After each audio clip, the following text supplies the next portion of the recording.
Hello, my quantitative analysis people. So this week we are making graphs in R. So this is just another way to get to know our data, in addition to identifying the mean, median, or mode, and the variability. So to learn how to make these graphs, we're going to load this data file that we've been using, this work stress data file, work stress data file. So I already actually have it in my environment pane. As you can see, if you still have it from last time, then you don't need to run this code again.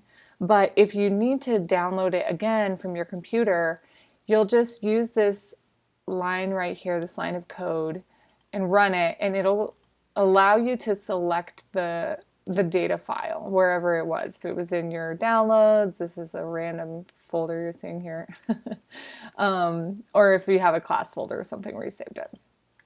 So remember, that's always how we will download our data files into R directly. We're not going to use anything up here.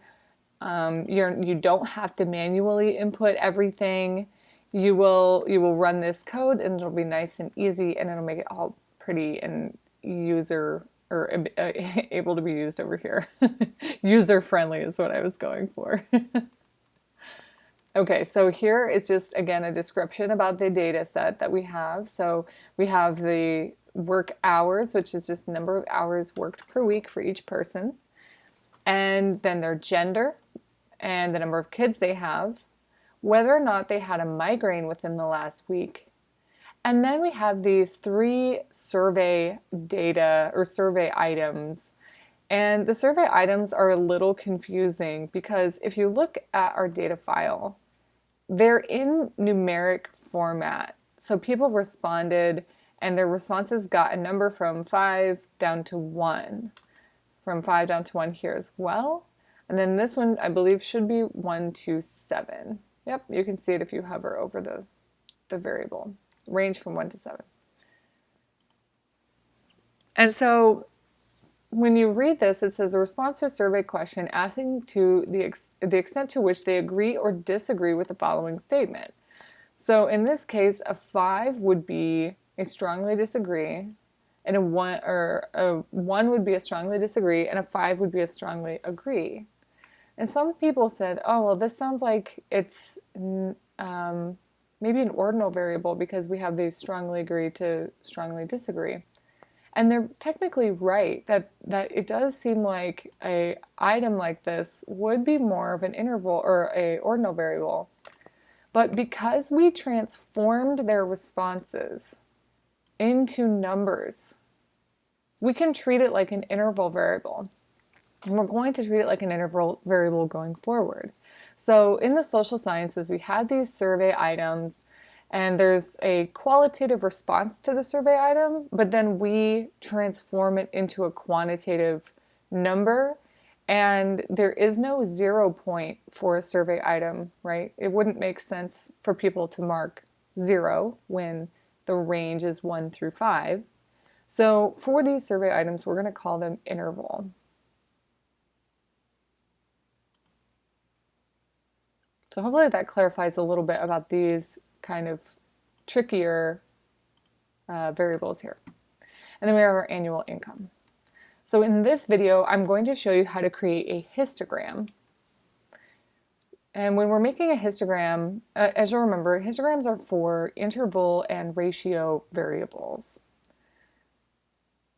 And when we want to make a histogram in R, we're going to use this same format that we've been using for a lot of our functions. So here's just the general skeleton of the format where we tell R the function that we want, which is hist, and then we need to tell R a vector to do hist on. And because our vectors are embedded within a data file, we are going to tell R look in the data set, and we're going to change it to the data set we're working with here, work stress. So look in data set and then find variable, which will change the name to that as well, in data set. And if you're ever unsure, you can always type this question mark hist into your console pane, hit enter, and it'll tell you a little bit more about the function.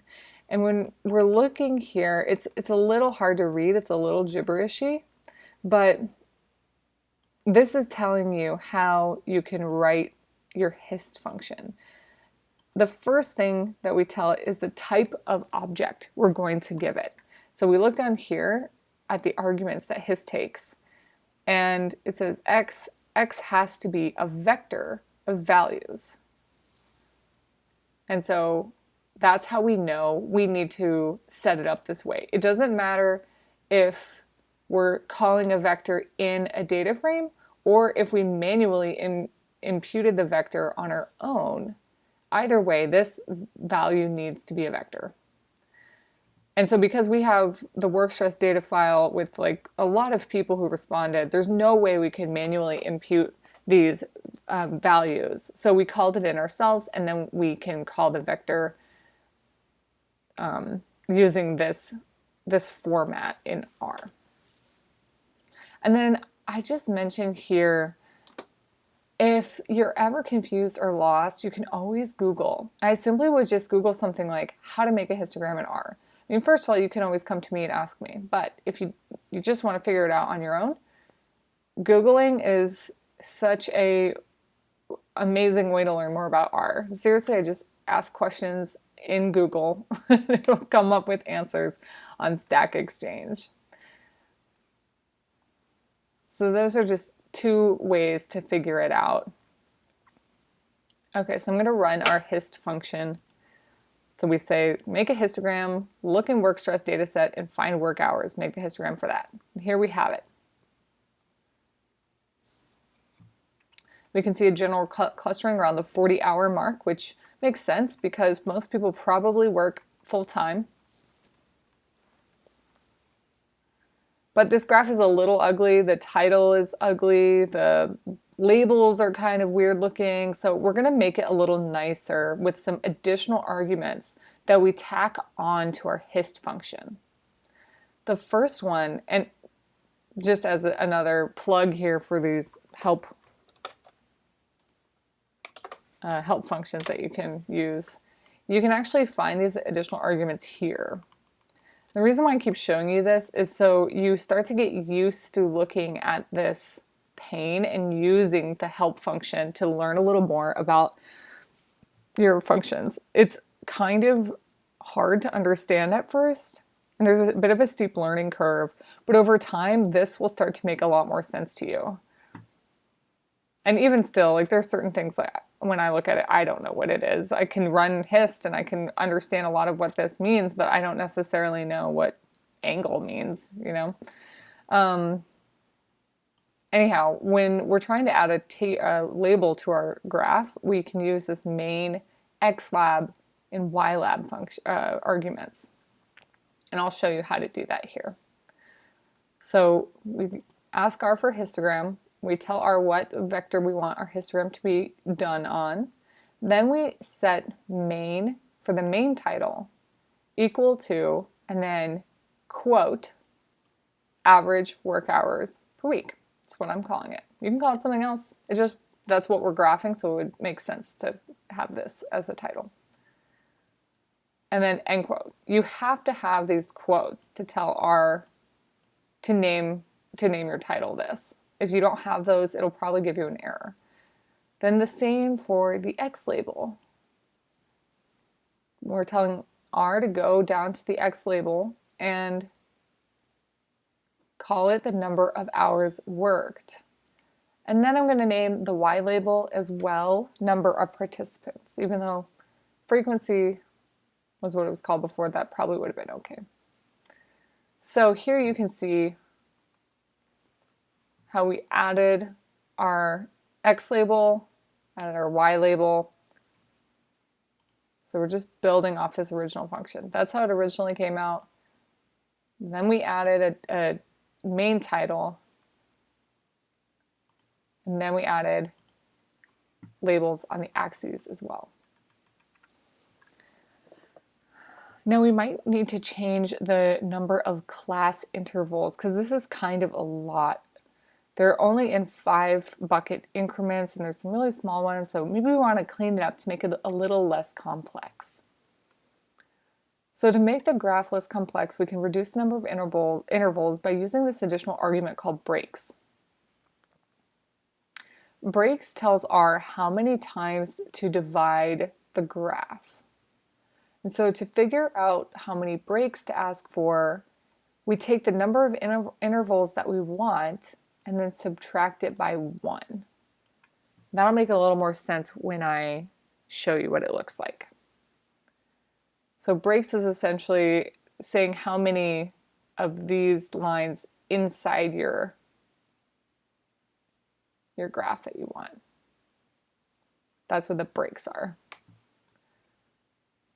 Okay, so for work hours, let's say we want 10-hour intervals. That will make sense to me at least. And we can figure out how many breaks to tell it by looking at the range so that we can get these 10-hour intervals. And you'll remember from last week, we can actually just type in range and see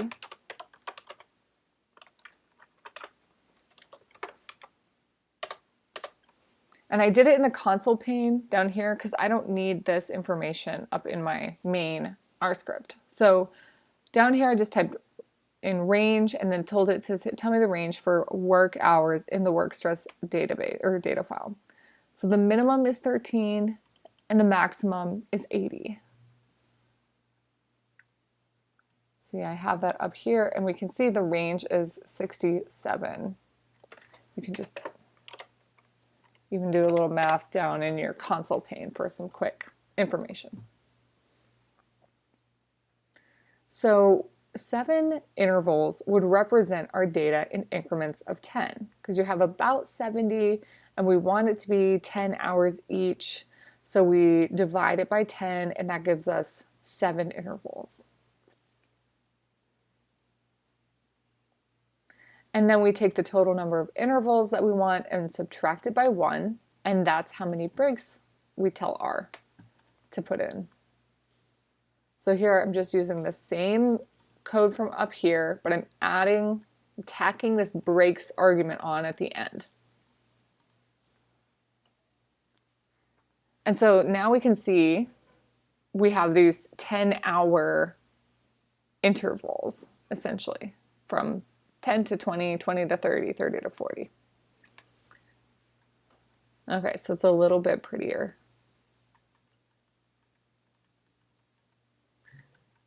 And so sometimes we need to specify the number of breaks to make the chart look neat and clean. So for certain variables, they come out looking a little weird. I'm going to show you what I mean by looking at this data set that's called MT-cars. It's directly built into R, so we don't need to load it in. It just comes with the program. So MT-cars has a variable called carb that describes the number of carburetors a car has. So, and I don't know anything about cars, so I apologize for people if this is making your ears burn, but it's a good variable to use as an example nonetheless. So let's first look at the data set. So I just typed into the console view MT-cars, and then I'm going to hit enter so we can see our data set. So there's all these different car types and some data about them. We have MPGs, here's our carburetor.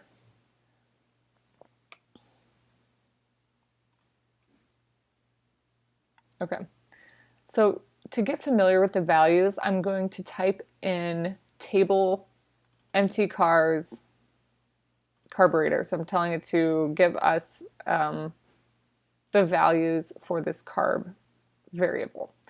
So down in our console pane, we can see that there are 7 cars with 1 carburetor, 10 cars with 2, 3 cars with 3, 4 cars, or 10 cars with 5, or with 4, 1 with 6, and 1 with 8.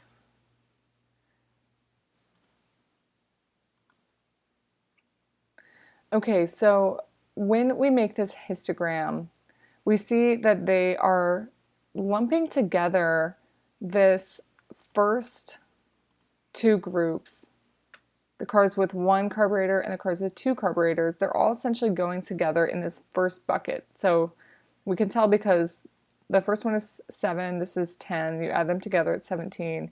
And you can see here that this first one is going all the way up to 17. Then we're going to 3, 4, then we have this weird space because there's no cars with 5, and then there's no cars with 7. And so if we wanted to make this into a prettier looking histogram, we have to use a little tricky R code. And this will actually be really useful for you when you're making your histograms for the survey variables in the work stress data file. So the spouse satisfaction, life satisfaction, and stress, these are going to look weird, kind of like this. And you'll need to use this bar plot function in a clever way to make it look like a nice, neat histogram. So let me show you what I mean. As you'll remember from your book, the only difference between the histograms and bar plots are that bar plots have spaces in between the bars, and they're used for nominal variables or ordinal variables. Then histograms don't have any spaces, and they're used for interval or ratio variables. And so here we're faced with this issue of this is technically an interval variable because they're numbers and there's no 0 point, but it's coming out weird in our hist function. So we're going to get a little tricky using the bar plot function, and then we're going to tell R to remove the spaces between the bars, thus making it a histogram. Okay, so we're telling R to make a bar plot, and then we're telling R to make a bar plot of essentially this data down here, this information down here, the frequency distribution of the cars in based on their carburetors. And I will explain a little bit more about this part of the code in the bar plot video that I upload that will also be visible from this week's page.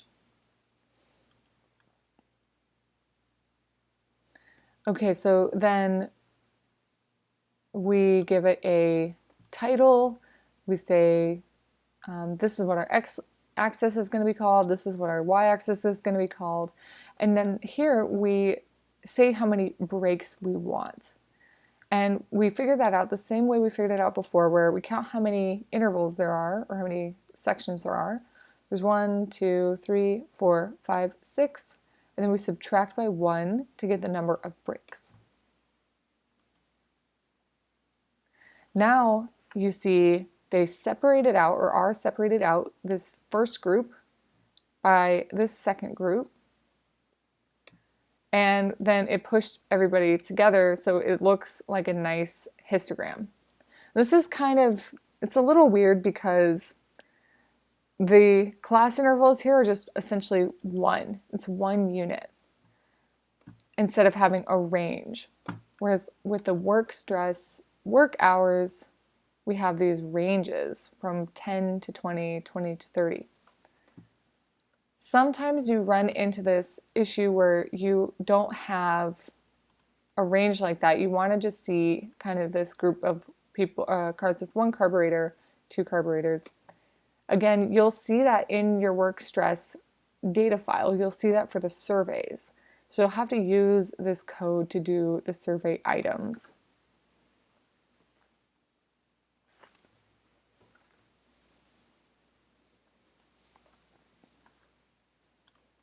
Okay, now we're going to go back to our work stress, work hours histogram. And we're going to add some information to show us the mean and the standard deviation for our work hours variable. So first let's figure out what the mean is. And we can just run summary and then tell R to run summary on work hours and work stress. And that'll be a quick way to get some information about our variable here. we're mostly interested in the mean because that's sort of the most important one. Usually we don't have huge outliers here. We kind of have a little bit of an outlier, but not enough to make us concerned. And actually you also get the max and the min here as well, which tells you about the range. So it's just like a nice little handy dandy line of code there. Okay, and now we're going to draw a line that shows us where the mean is on this graph. So to do this, we'll use the AB line function, and that'll just draw a line on this graph here. And with this AB line function, we're telling it to draw a vertical line. So it'll be a line drawn vertically on the x-axis. And I set our vertical line equal to the mean. And then right there you see your mean being drawn on our graph. Now you can do it a little fancier if you want. Don't worry if this code doesn't make sense to you. If you hate it, that's fine. Instead of manually inputting the mean, you can build in another function within a function that says find the mean of work hours in work stress, and then set that equal to V, and then use that to draw your line. It'll do the exact same thing. If you don't like that code, don't worry about it. I'm just showing you a slightly easier way to do the first part. Okay, so now let's draw some lines to signify the standard deviation above and below the mean. So first let's find the standard deviation. It's 10.297, and as you'll remember, we'll always round to the second decimal place. So because this is 7 in the third decimal place, then we're going to round to 0.3. So anything 5 and above, you round to in those that second decimal place. So we rounded up to 10.3.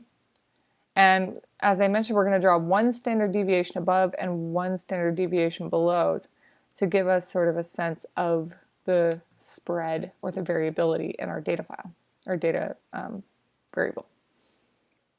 So we're going to draw another AB line, and I'm telling R to take the mean and then subtract by one standard deviation. And there we have it. That's one standard deviation below the mean. Now I'm going to tell R to do the same thing, but add a standard deviation so we can see the standard deviation above the mean.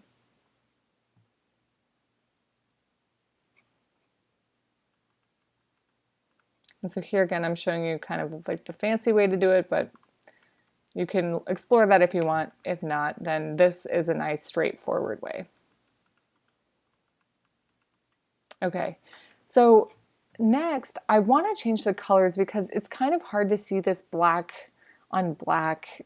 All these lines are all black, like it's a little confusing. So instead, we're going to make some colors to signify our standard deviations and our mean.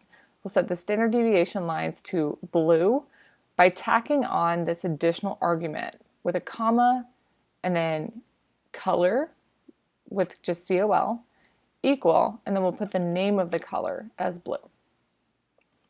So we'll draw a new line with a blue standard deviation line for one minus, and then we'll do the same thing for one above, one standard deviation above.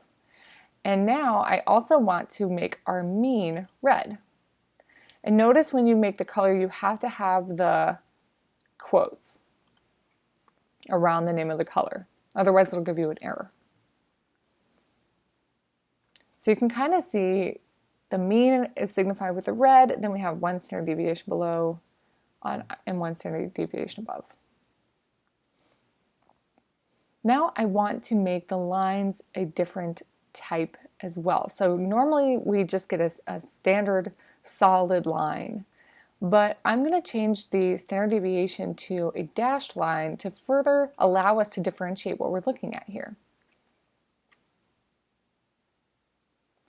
And so we add this argument LTY. For some reason, I thought this was hilarious. Now I'm looking at it, I don't know why. But LTY stands for line type. And we're going to set the line type for a dashed line equal to 2. That just tells R to make this line dashed. And I found this by digging around in the description of the AB line function. It's a little confusing, so don't worry about figuring out the different line types yourself. Just, just trust me on this one. And then the solid lines are just line type equals 1. So I'm going to run this code. We don't see a difference. Why? Why don't we see a difference? Let's run it again for one standard deviation above. Oh no, there's still no difference really. And then the mean should be the same, so we're not worried about that. So why didn't we see a difference here? The reason is because when we draw AB lines, we're essentially just drawing over and over and over again. So every time I drew a new AB line, I was just drawing it over an old one. The AB line function just draws lines over your chart. So if you make a mistake like we did for this one, you have to rerun your hist function to draw a new plot on top of this one essentially.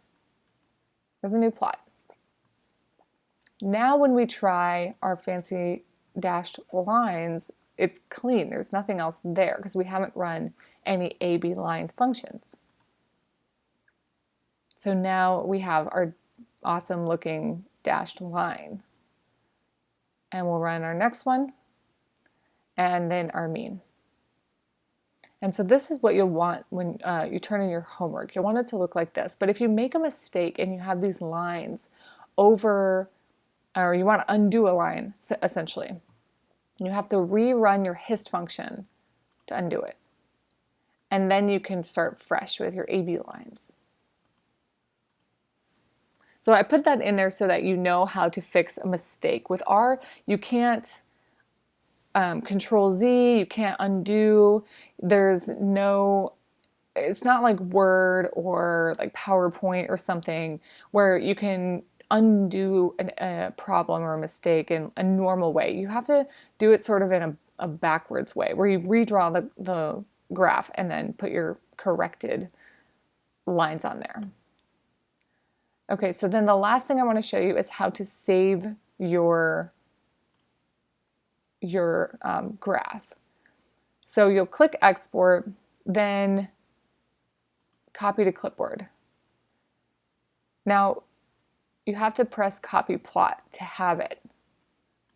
So now it's stored and you can just paste in your lab upload. So there you have it. That's making a histogram, that's correcting your lines, it's making lines, and then saving your graphs. When you save your other graphs, like your bar plots, it'll be the same thing. You'll just hit export and copy to clipboard. You can also do these other options as well, but the copy to clipboard is just the easiest one.